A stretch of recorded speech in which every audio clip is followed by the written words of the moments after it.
As we said in the lead-in, Trump can't pardon himself in a state case. It might be on TV. You can debate about whether that's good or bad. But what we're hearing from inside Trump world, that this is something that potentially they dread the most, that this is the indictment that makes them most nervous. Is there reason to be? Well, legally, there are many reasons because of what we've discussed. The way Georgia works, this prosecutor is independent unless there's a great deal of political interference that would be new. Rachel was discussing that last night. There isn't an easy, fast road to a pardon. It's not dismissible even if Donald Trump were to assume the presidency. That would create a legal question for our nation. But in many ways, this one doesn't have the off-ramps. We heard Tim say meat on the bone. The meat has been marinating. 2.5 years of time, marination, seasoning. And so these... I have to ask the question because you set me up. Is he cooked? Is he cooked?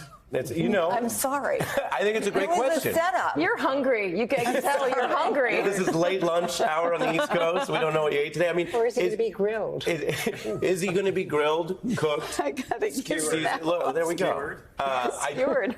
I think those are all questions, and I think in fairness to the goose, the defendant, the beef on the table, the process is supposed to play that out, right? Yeah. And will any of these gooses be cooked? This is the broadest set of indictments we've ever seen. So that's the other part that I wanted to mention to your question. It's also scary to people because so many people are involved. Jack Smith did what we would call a targeted case with other people wondering, will I ever be indicted? Nobody really knows. This is a broader case by definition. And prosecutors generally, in my experience, and Andrew may quibble, tend to be broad, tough, aggressive. That's what you look for in a prosecutor. I mean, whether you're appointing one in a certain system or you're running, and prosecutors who run for office, as we have in many parts of the country, they go out and they say, I'm going to be tough. I'm going to be good. That's what they're supposed to be. This is a tough and broad case. And I think if you're on the other side of it, you should be scared.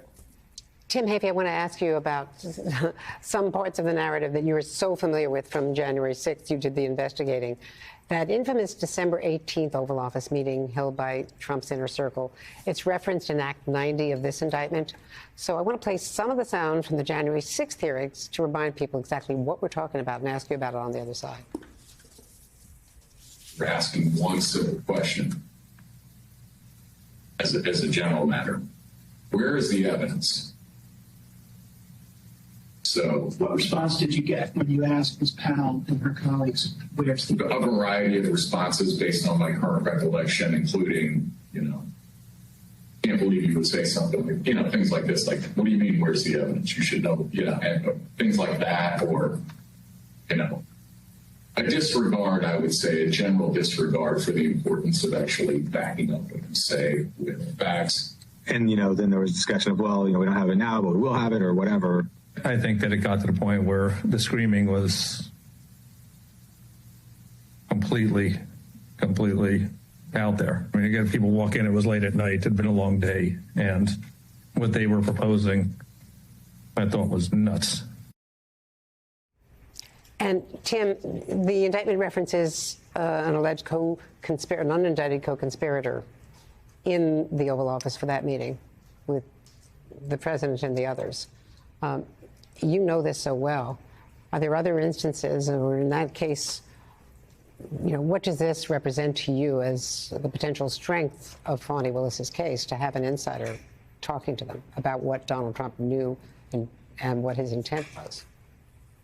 Yeah, Andrea, look, trials come down to stories and moments, and this one is a pretty dramatic moment, right? There's a stormy meeting, a contentious meeting in the Oval Office in front of the President of the United States, at which people are proposing things like seizing voting machines, which requires a national security threat or evidence of a foreign intervention, appointing Sidney Powell as a special counsel to investigate voter fraud after the Department of Justice has already investigated voter fraud.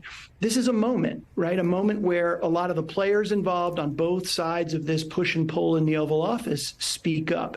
The unindicted co-conspirators in this indictment, if you read it, it suggests it's someone who was on the kind of Sidney Powell side, and that would either be Patrick Byrne or Michael Flynn. Those are two people that were present for some of that meeting who were on the side of some of these extreme but ultimately baseless discussions about what the president action he might take to investigate voter fraud. If either of them are cooperating, look, as Andrew was saying before, insider witnesses are the key to any conspiracy case. And if there's someone who was in that room who was personally participating and proposing some of that crazy stuff, it would be significant. Mike Flynn asserted a Fifth Amendment privilege to every question, including, I think, beyond his name before us. Patrick Byrne, the interview, did not provide very much useful information. So who knows what she has? If she has more information about that crazy December 18th meeting, you could make that story come to life at trial.